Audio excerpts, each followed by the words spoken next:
সুপ্রিয় দর্শক, আজকে আমরা দেখাবো যে কিভাবে আবদ্ধ অবস্থায় হাঁস পালন করব এবং আবদ্ধ অবস্থায় নিয়ে হাঁস পালন করলে কোন হাঁসটা নিয়ে পালন করব, বা যারা নতুন খামারি আছেন তারা কোন হাঁসটা নিয়ে পালন করলে লাভবান হবে। সুপ্রিয় দর্শক, আসসালামু আলাইকুম। আশা করি সবাই ভালো আছেন, সুস্থ আছেন।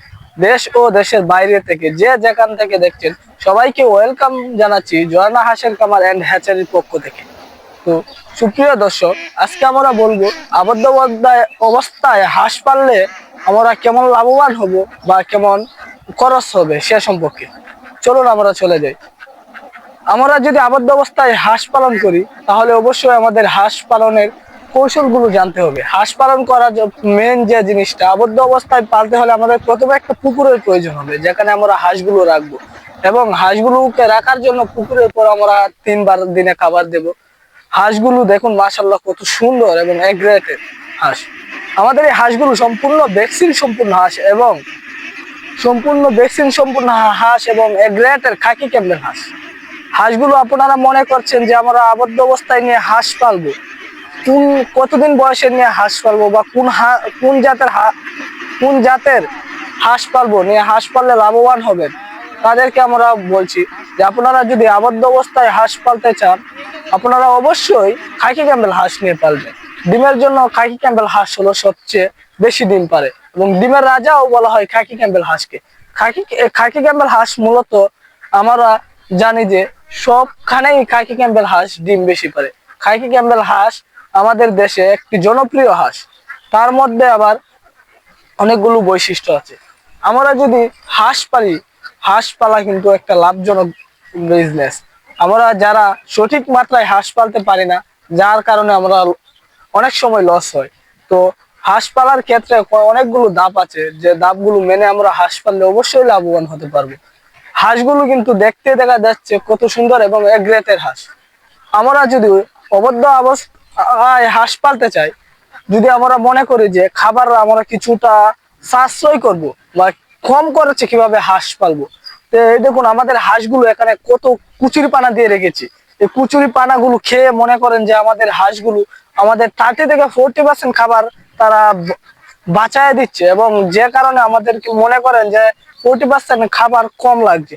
আগে মনে করেন যে আমাদের হাঁসগুলো খাবার লাগতো প্রায় 5 থেকে 6 টাকা, কিন্তু এখন এই কুচুরি পানা খেয়ে মনে করেন যে আমাদের হাঁসগুলো খাবার 5 থেকে 6 টাকার মধ্যে কমিয়ে এনে ফেলেছে প্রায় 4 টাকার মতো। বয়সের আপনি নতুন অবস্থায় যারা আছেন বা প্রবাসী ভাই যারা মনে করছেন অনেকদিন বিদেশ করে এসেছেন, এখন বাড়িতে এসে বেকার বসে রয়েছেন, কি করবেন, কিছু করবেন করতে চাচ্ছেন ভাবছেন কিন্তু করতে পারছেন না, বা হাঁসের বিজনেস করবেন ভাবছেন কিন্তু কিভাবে করবেন, হাঁসের একটা খামার করবেন, আপনি হাঁস সম্পর্কে কিছু জানেন না, সেটা কিভাবে করবেন। তো আপনারা যদি মনে করেন প্রবাসী ভাই যারা হাঁসের একটা খামার করতে চান, অবশ্যই হাঁসের খামার করা এতটা কষ্টজনক না। অবদ্ধ অবস্থায় হাঁস পাললে আপনার এত শ্রমও দিতে হবে না। আপনি হাঁসকে তো নিয়ম মাফিক 3 বার খাবার দিবেন, সে প্রতিদিন 160 থেকে 70 গ্রাম খাবার খাবে, এইটাই মনে করেন যে। আর বিকালে আপনি গরু নিবেন, সকালে আনবেন, এইটুকুই মনে করেন যে তার পিছনে শ্রম দিতে হয়। তো প্রবাসী ভাই যারা আছেন মনে করছেন যে আমরা বিদেশ থেকে আসছি বেকার, কি করব, বাড়িতে বেকার বসে রয়েছি, কিছু করতে পারছি না, তারা অবশ্যই হাঁসের একটা খামার করতে পারেন। হাঁসের একটা খামার করা কিন্তু এত কঠিন না। হাঁসের আপনি প্রথমে হাঁসের একটা জাত দেখবেন, হাঁসের বয়স দেখবেন। আপনি যেহেতু নতুন, সেহেতু আপনার সর্বোত্তম হবে 5 মাস বা 4 মাস বয়সের হাঁসটা নিয়ে পালন করা, এবং আপনি অল্প দিনের মধ্যে মনে করেন লাভের একটা আশঙ্কা দেখতে পাবেন। প্রতিদিন মনে করেন আপনার একটা হাঁস 5 থেকে 6 টাকার খাবার খাবে, মনে করেন যে আপনার 10-15 দিন বা 20 দিন বা 1 মাস পরে সে আবার ডিম দিতে থাকবে। একটা ডিমের দাম 15 টাকা, সে মনে করেন আপনার যদি 6 টাকা খাবার খায় তাহলে মনে করেন যে আপনার প্রতিদিন 9 টাকা থাকে।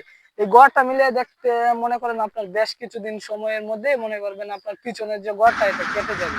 আর যদি মনে করেন যে রানিং ডিম তারা হাঁস নিতে পারেন, ওইটাও নিতে পারেন, সমস্যা নেই। তো আপনারা দেখতেই পাচ্ছেন মাশাআল্লাহ আমাদের হাঁসগুলো কত সুন্দর এবং এগ্রেটের হাঁস। আমরা যে মনে করেন শুধু এই হাঁসগুলো, আপনি ভাবতে পারেন এত সুন্দর এবং এত ভালো হাঁস আপনি তাহলে বিক্রি করে দিবেন কেন? তাহলে অবশ্যই হাঁসের কোনো সমস্যা আছে না। আমরা মনে করেন যে আমাদের আরো অনেক হাঁস আছে, মনে করেন 5-6 হাজার হাঁস আছে। এই হাঁসগুলো তো মনে করেন আমাদের থাকা খাবার সবকিছু মনে করেন একটা ব্যবস্থা করতে হবে। এবং আমাদের সামনে আবার সিজন আসছে, তখন আমরা আবার নতুন হাঁস কিনবো।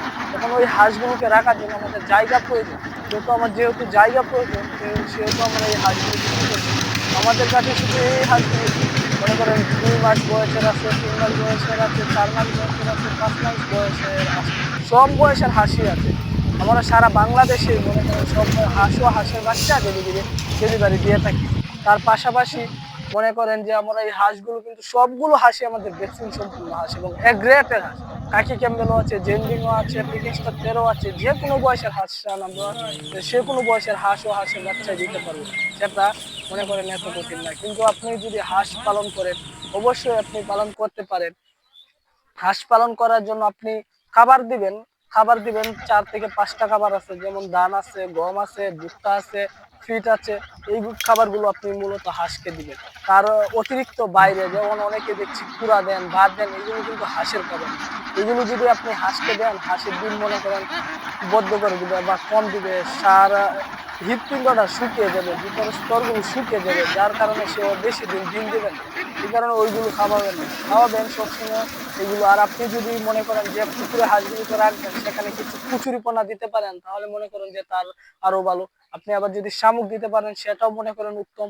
শামুক দিলে আপনার 50%-এর উপর খাবারও বেঁচে যেতে পারে এই হাঁসগুলো। আবার যে বিশেষত্বটা প্রয়োজন, সেটা মনে করবেন যে মনোবল। আপনি হাঁস পালন করলে ধৈর্য ধারণ করতে হবে। আপনি ধৈর্য ছাড়া কিন্তু হাঁস পালন করতে পারবেন না। হাঁস পালন করা একটি খুব সহজ এবং সহজ উপায়, যেখানে আপনি চাইলেও হাঁস পালন করতে পারবেন, কিন্তু আপনার ধৈর্যের কারণে অনেক সময় হাঁসগুলোকে আপনি চিনতে পারেন না। আপনি হাঁসগুলোকে চিনবেন কি করে, সেগুলো মনে করেন যে করতে পারেন। আবার অনেকে ভাবছেন যে হাঁসগুলো আমি মোবাইলে দেখবো, একবারে অর্ডার করবো আরেক দিবেন, সেটা না। আপনি মনে করেন আমাদের এখানে আসবেন, দেখবেন, দেখে শুনে বুঝা আপনার পছন্দের মতো হাঁস নেবেন, তাতেও কোনো সমস্যা নেই। আবার আমরা যে শুধু মনে করেন যে হাঁস ডেলিভারি দিয়ে থাকি, তারপরে শেষ না। আমরা ডেলিভারি দেওয়ার পরেও মানে A to Z হাঁস সম্পর্কে, আপনি হাঁসের কোন রোগ হয়েছে বা হয় নাই, হাঁসের কোনো সমস্যা হয়েছে, যে কোনো পরামর্শ চান আমাদের কাছে নিতে পারবেন। তার পাশাপাশি মনে করেন যে আপনি হাঁস পালন করবেন, অনেকেই ভাবছেন হাঁসের খামারটা কিভাবে শুরু করব, সেটাও মনে করেন যে আমরা আমাদের এই হাঁসগুলো মনে করেন যে আমরা এখন সেল করে দিব। আপনারা যারা নিতে ইচ্ছুক বা নিতে চান, আমাদের এই হাঁসগুলো যারা পছন্দ হয়, তারা মনে করেন আমাদের সাথে যোগাযোগ করবেন স্ক্রিনে দেওয়া নাম্বারে। আর যারা মনে করেন যে আমাদের এই, তো আজকের মতো আমাদের ভিডিও এখানে শেষ করব। তো আপনারা ভালো থাকবেন, ততক্ষণ সুস্থ থাকবেন। খুদা হাফেজ।